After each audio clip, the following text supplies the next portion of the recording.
Right, it's Christmas, so the big stars come out with tremendous offerings of DVDs, and we like to get as many of them in as we can to talk to you about those. Unfortunately, not so today. We couldn't get any of the big stars, but we have got a couple of people, or one who regularly comes round each year to flog whatever he's put together, but he's brought his mate this time. Jeremy Clarkson, Richard Hammond, welcome to the studio. Thanks for coming along. I'll start with you, Jeremy, as I know Jeremy, but I will talk, I promise. What are you doing this year, then? Oh, it's called The Perfect Road Trip. Yes. Where we got fed up on Top Gear of always being cold, or there wasn't enough oxygen, we're too high up, and it's all very miserable. Great for the viewers. Yeah. So we said, why don't we do something luxurious? Why don't we go from Venice to the southwest of France in the best cars, staying in the best hotels and eating the best food, which is exactly what we did. And we ditched James May, which made it even more perfect. Now, seriously, Richard, where is James on this? Not in it, because as we said, it was the perfect road trip. Why would you take something to make it less than perfect? How has he reacted to this? Well, to be fair, last year he did the DVD with Jeremy, but I was busy. This year he was busy, so there you go. It's scheduling. Okay. But also it was more fun. So, staying with you, Rich, it sounds a dream. Yeah. Perfect cars.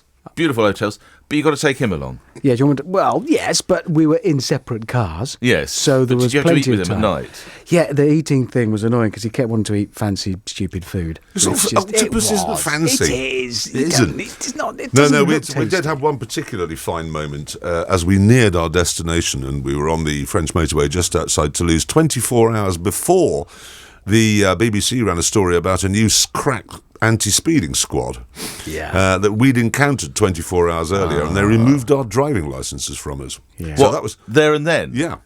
On the spot, and they fine you every penny you have in your wallet. The fine is that. You open your wallet and you go, it's that.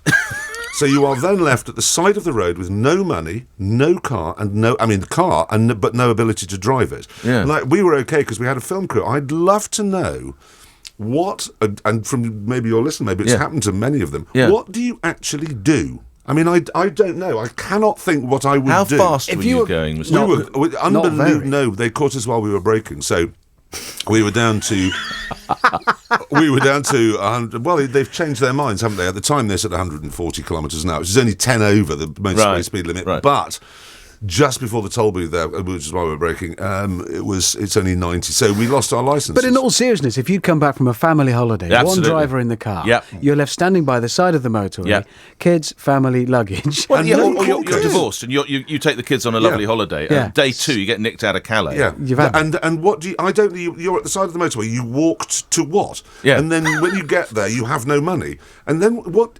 What do you do? They haven't thought this through, the French. And you described it as crack squad or whatever. Do they have special cars then, or helicopters? They've got special. No, they have these new binoculars. They just simply look at the car. It records the speed. Made in France, which is why they've already changed their mind. It was 142 at the time. 132 now. Yeah. So you can't drive in France again now? No, we're back now. I mean, being banned in France is like being banned from eating marzipan. You just fine, I'll eat everything else. But it is the kind of consumer journalism we are prepared to carry out on your behalf. What's that, driving around Europe in nice cars? Pretty brave of us. No being stopped. Finding out what it's like when you are actually stopped. You have to get into the Cruise Range Rover and go for lunch. It was tough. Okay, what do everyone who's going to rush out and buy the perfect road trip, Richard Hammond, what will they see then? Does one of you win? No, because we ended up hitchhiking. They will see us going to some glorious places. It was a tough job. Yeah. But the idea being we would pick the perfect car for each perfect moment. So it might be if we're driving around a racetrack, I'd be in a Pagani Huayra, he'd be in for some reason, Porsche Cayman, and we'd be arguing about those. But then if we were on a twisting mountain road, we might decide to drive hot hatches instead. Yeah. It was the perfect car for each moment as it came along. Top Gear, still in top gear itself, still in fifth gear, still in fantastic shape. Hopefully it's in more than fifth gear. It's extremely popular still. What's the magic? Especially around the world. I have absolutely no idea. I mean, genuinely, it's impossible to work it out. The magic is perhaps the way you three get on. No. Well, I'm hoping it. I've got some questions. Creatively by hatred, but yes, go on. I've got a couple of questions. Obviously, Richard, you're not allowed to answer these because these are questions about you that hopefully he won't know, and then we'll turn the table. So, Jeremy Clarkson, when Richard was a child, the wallpaper in his bedroom, was it covered with motorbikes, rockets, or Super Ted? No, it would be motorcycles. Yes, you're absolutely right. And still is. Bringing it more up to date from his childhood to September, he tweeted, Up early, 'cause Bolly Tree Gentlemen's Welding Society meets tomorrow, and I treated us to a new, and is it oxyacetylene welding gear, pillar drill, or trousers? No, it'll be a welding drill, because they were going to make half a motorcycle and make it into a banister.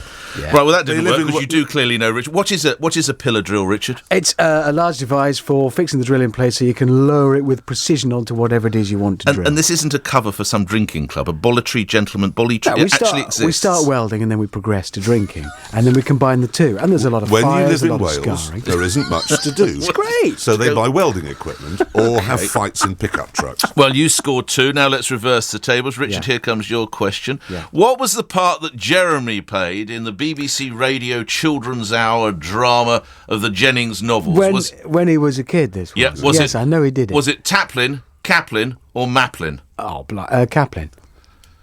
It was none of those. I was Atkinson. Oh, there you go. I knew. Well, there we go. Someone's fired, because I had you down as... Well, you survived. I had you down as Taplin. I was Atkinson. And I also got... Why did that come to an end? Go on then, Hammond. No, you won't know. I know exactly why. Do you know why did it come to an end? He will have done something stupid, obviously. Yeah, did he do something stupid? Did he swear on air, or did his voice break? Oh, his voice broke. Yeah, that's absolutely... Well, have we got that bit right? Yeah, absolutely. How old were you when your voice broke? 27.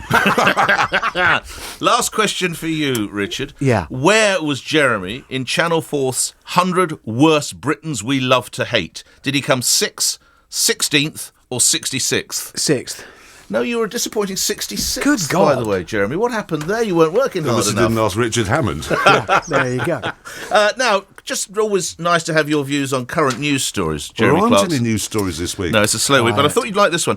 The Piccadilly Line tube workers have voted for strike action. In a row, they claim that their contracts are being ripped up. What do you make of tube workers who want to strike, Jeremy? I think it's a nostalgic... It makes me feel warm and gooey inside that we've gone back to the 1970s. Hopefully we'll get the music back as well.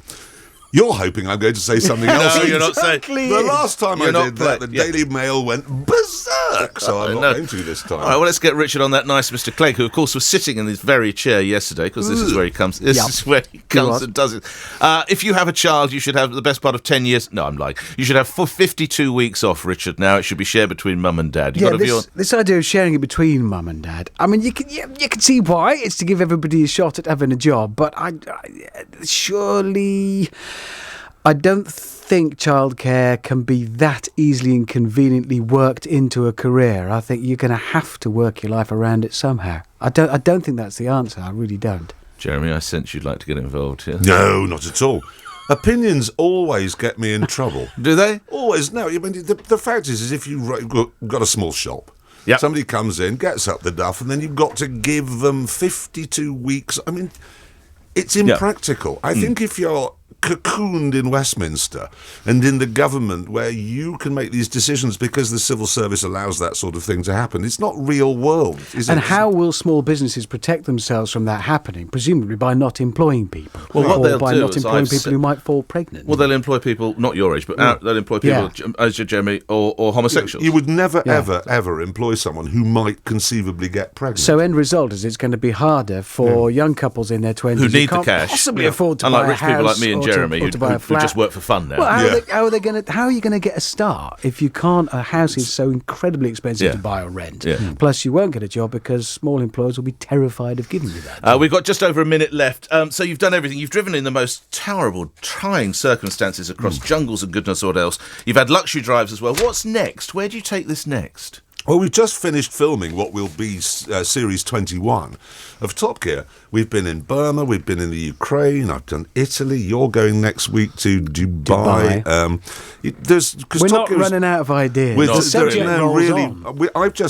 We've just done a drive across, I mustn't call it the Ukraine, apparently it's now just across Ukraine. Okay. And it was one of the most enjoyable and I think interesting items we've ever done. We were incredibly small, 1 litre hatchbacks on an enormous drive.